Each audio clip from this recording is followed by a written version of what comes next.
Hey, what's up, people? Piz out here, and continuing with my series, The 13 Days of Friday the 13th. Today I'm going to talk to you guys about Friday the 13th, Part 3 in 3D.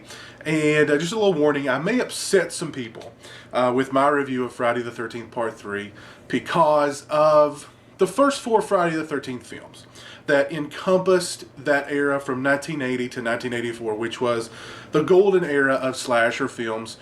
Really, those four films were at the forefront of that movement. Of course, a movement that the original Friday the 13th helped, spearhead. Friday the 13th Part 3 is easily my least favorite, and the one that I am the most critical of. And I'm just going to go ahead and throw out all the reasons why. Not that I don't like Friday the 13th Part 3. Let me specify that. Not that I don't like Friday the 13th. It is the one that I'm just the most critical of. When I put my, movie critic hat on, I can't help but notice, just how bad certain elements of the film were. I mean, clearly, Steve Miner, who directed Part 2, came back to direct Part 3. The following year, again, a very rushed production. Right off the bat, they're already into just the second sequel, and already they're employing gimmicks. Which, I mean, a slasher movie, especially a franchise slasher movie, is sort of a gimmick in and of itself. So when you throw a gimmick onto a gimmick, or you're sandwiching, gimmicks in a movie like this, you just end up really making a mess. And Friday the 13th Part 3, to me, is kind of a mess. Because, I mean, clearly, and it's been documented in Peter Brackey's book, Crystal Lake Memories, that the emphasis in Friday the 13th Part 3 was pretty much solely on getting those 3D shots done, and done correctly. The acting, the storytelling, everything else pretty much took a back seat to 3D. And now, granted, with horror movies in general, but particularly with a slasher movie and a Friday the 13th film, you're not going into that movie expecting to see Oscar caliber acting or writing.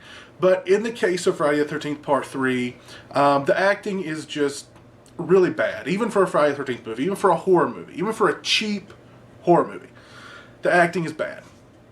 The writing is incredibly muddled. The plotting to me seems really odd.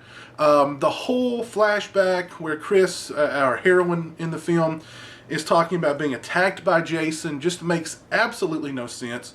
It almost comes off like a sexual attack, as if Jason raped her. Did he rape her? Did he not rape her? Why did he allow her to live? The stoner characters, these hippie characters in the film, what purpose they play in the movie aside from just being victims, what relationship they have to any other character in the film or to anything that's going on in the film is never really explained. If it is, and I've seen Friday 3 countless times, I zoned out. It's just a weird, it's just an off-kilter kind of movie. And it's the one of those first four, it's the hardest one for me to kind of sit through, to be perfectly honest. I find my attention waning. But still, I don't think it's a horrible film. I still like it.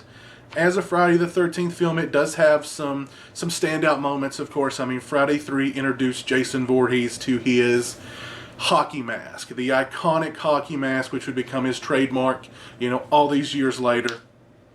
That was introduced in Friday the 13th Part 3. Some of the 3D gags are pretty cool. The dude's head gets crushed and his eyeball shoots out the camera. That is pretty cool. We've got another cool kill where the dude's walking on his hands and Jason just splits him from crotch down, which is a cool kill. A lot of people, show a lot of respect to Richard Brooker as one of their favorite Jasons, that he gave one of their favorite Jason performances. I think it's definitely a unique sort of Jason performance.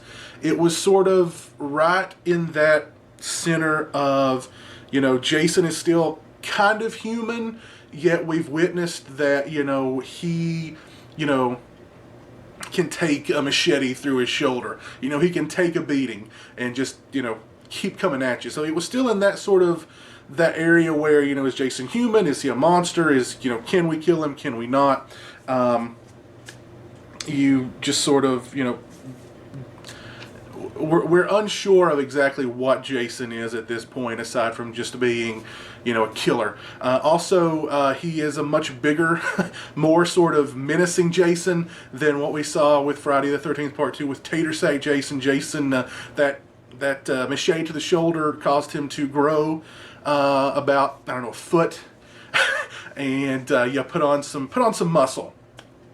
So, but yeah, Friday the 13th Part 3, just one of those movies that, you know, clearly, I mean, the emphasis was on something other than the actual sort of storytelling or filmmaking. I think at this point, they were like, you know what? Cash in. You know, 3D, you know, it's already a gimmick. I mean, Friday the 13th, you know, this movie, Friday the 13th Part 3 made a ton of money. All the Friday the 13th movies up to this point had made a ton of money, so I mean, they knew audiences were going to come, you know, that hardcore horror fan is going to be there. We throw in their 3D. We're going to bring in even more people. It's going to become a huge spectacle. How much blood can we sort of spray at the audience in 3D? How many body parts can we throw at the audience in 3D? And hopefully they'll just overlook the fact that the acting is really bad. The story is really muddled. The characters aren't great. And you know, hopefully they'll overlook all these things and just sort of, hey, you know, it's a big body count. It was the biggest body count up to that point. I think there were 12 murders in the film. Yeah, Friday the 13th Part 3, definitely not my favorite of the series. It's a film, although I am very critical of it, I still like it quite a bit. I know it has its own sort of big fan base for various reasons. And, of course, a lot of people really like Richard Brooker's portrayal of Jason Voorhees, the late Richard Brooker. One thing I do need to mention that I neglected mentioning in my first two videos talking about Friday the 13th and Friday the 13th Part 2 is the music. The music from Harry Manfredini, his score. And although it got this sort of funky disco mix in Friday the 13th Part 3, which just sort of adds to the overall sort of, you know, mind-boggling sort of, you know, what were they thinking making this movie? That score, that classic, you know, you know, that was also, I mean, that became the trademark of Jason Voorhees. That was his sort of, you know, I mean, that was his theme. That was his score. And, you know, really creepy, really eerie score. And, you know, one that, you know, is still used to this day. One that is even, you know, emulated to this day as well. So yeah, definitely needed to take a moment and talk about Harry Manfredini's score and how, you know, that eerie score really, you know, ramped up Friday the 13th, just Friday the 13th in general, all the films, to be perfectly honest. And it's one of those things, again, you know, whether you know, you cannot be a horror movie fan at all. You know, for instance, my mother, she's not a horror movie fan. She's not a Friday the 13th fan. She sees a hockey mask, she knows that's Jason Voorhees. She hears she knows that is Friday the 13th. That is how sort of iconic, you know, those two things are, you know, the score and the mask.